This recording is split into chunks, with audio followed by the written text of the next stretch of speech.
ناوی چەند قوتابێکی ترە خوێنینەوە کە هەر لە قوتابخانەی عشقی بنەڕەتی کوڕانن.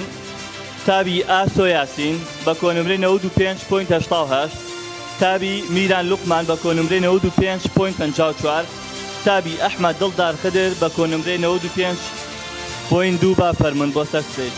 داوا لە بەڕێز مامۆستا جەمال جەبار ڕاوێژکاری وەزیری پەروەردە دەکەین بۆ پێدانی سەرتیفیکەتەکان با فەرمێت. داوا لە بەڕێز مامۆستا جەمال جەبار ڕاوێژکاری وەزیری پەروەردە بۆ پێدانی سەرتیفیکەتەکان با فەرمێت.